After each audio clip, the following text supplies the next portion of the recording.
पसीना माथे पे आना जनरली ये साइन समझा जाता है कि इंसान बहुत घबराया हुआ है या बहुत कष्ट से निकला है। तो ये पसीना आना माथे पे, how is it a sign of heaven? उस बंदे की जो आखिरी समय की स्थिति होएगी ना, जो अवस्था होएगी, जो पोजीशन होएगी, वो खुद ही बता देगी कि ये घबराहट का पसीना है या वैसे पसीना है। ये पसीना खुशी का होएगा। नॉर्मली हमारे यहाँ आंसू दुख से आते हैं, कष्ट से आते हैं, तकलीफ से आते हैं, और कभी कभार खुशी से भी आंसू निकल जाते हैं। यानी कि एक्सट्रीम जब खुशी इंसान को होती है ना, तो वो एक्सट्रीम खुशी भी इंसान समा नहीं पाता और इंसान की आंखों से आंसू बह जाते हैं। ये पसीना वो उस तरह से है। ये घबराहट वाला नहीं, ये एक्सट्रीम सुकून वाला है। एक्सट्रीम सुकून की बिना पे माथे पे पसीना आएगा।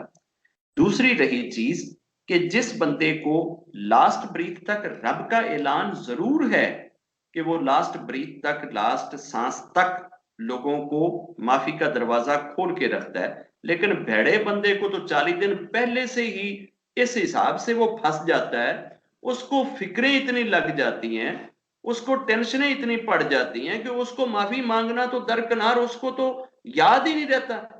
उसके दिल में इतना गम बिठा दिया जाता है, इतनी डिप्रेशन बिठा दी जाती है कि जिस दुनिया के लिए, जिन बच्चों के लिए तूने सारी जिंदगी पाप कमाए हैं, सारी जिंदगी तूने हराम का रिजक इकट्ठा करा है, आज तेरा ये रिजक तेरे हाथ में नहीं होएगा। कल तेरे बच्चे तुझे उधर ले जाके शमशान घाट में चिखा में जला रहे होंगे, तुझे अग्नि लगा देंगे, तेरे ऊपर इतना घी डाल के तुझे जलाएंगे, तुझे इतनी तकलीफ होगी, तेरे साथ ये होगा। वो बेचारा तो इन स्यापों के उलझनों में और इन ताने बाने में पड़ा हुआ होता है, उसको माफी मांगने का होश ही नहीं रहता। रब का दरवाजा अपनी जगह पे जरूर खुला हुआ है। लास्ट सांस तक, लास्ट ब्रीथ तक माफी उन्हें ही नसीब होती है जो पहले से ही रब को जानते होते हैं या मानते होते हैं। जिन्हां ने सारी जिंदगी रब नूं ताने दिते हुंदे ने, रब दे बारे गल्लां कीतियां हुंदियां ने, रब दे बारे जो मुंह च आया हुंदा है, बकिया हुंदा है, रब उनकी जबान से, उनके दिल से इस चीज को उठा लेता है। उनकी जुबान और उनके दिल में रब को मानने, रब को कन्फेस करने, रब के आगे झुकने, रब से क्षमा मांगने का कंसेप्ट ही नहीं बनता। वो ये माफी उनको मिलती ही नहीं है, वो जा ही नहीं सकते और रब से कह ही नहीं पाते। वो इसी उलझन में और इसी ताने बाने में और उसी मुसीबत में, इसी परेशानी में ही होते हैं कि यार मैं तो सारी जिंदगी नहीं इनू मन्निया रब नू, ते की बन गया, ये तो निकल आया, स्वर्ग भी आ गया, नरक भी आ गया, ਅਸੀਂ ਤੇ ਸਾਰੀ ਜ਼ਿੰਦਗੀ ਇਹਨੂੰ ਪਤਾ ਨਹੀਂ ਕਿਹੜੀ એનર્ਜੀ, ਇਟਰਨਲ એનર્ਜੀ ਤੇ ਡਿਵਾਈਨ એનર્ਜੀ ਤੇ ਪੋਜ਼ਿਟਿਵ એનર્ਜੀ ਤੇ ਕਿਸੇ ਨੇ ਕਿਹੜੀ એનર્ਜੀ, ਕੋਈ 70 किस्म दी એનર્ਜੀਆਂ ਦੇ नाम ਦਿੱਤੇ ਹੋਏ ਨੇ, अब्बा एनर्जी थी, अम्मा एनर्जी।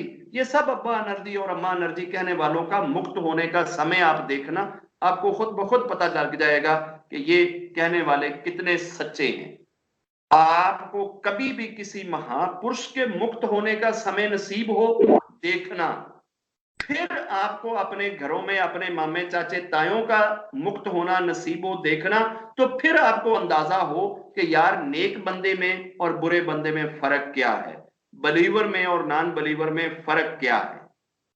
क्योंकि हमें महापुरुषों का मुक्त होना कभी देखना नसीब नहीं हुआ, हमें पता नहीं, हमारी आंखों के सामने कभी कोई महापुरुष रब के पास गया नहीं, इसलिए हमें अंदाजा नहीं है कि वो कितने पीसफुल, कितने सुकून के साथ रब के पास जाते हैं।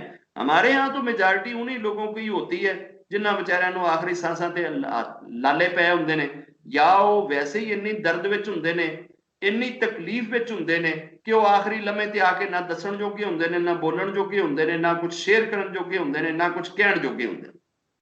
ये अमूमन हमारे यहाँ मरने वालों की अवस्था यही होती है कि रब उन्हां दी ज़बानां नूं भी बंद कर दिंदा है, हत्थां नूं भी बंद कर दिंदा है, उन्हां दे कॉन्शियस नूं भी बंद कर दिंदा है। वो किसी भी लिहाज नाल अपनी फैमिली नूं अपना दर्द बोल ही नहीं जोगे हुंदे, दसण ही नहीं जोगे हुंदे, इवें ही उन्हां नूं एंजल जिहड़े ने वो डंडे सोटे मारते हुए अगे रब कोले लै जांदे।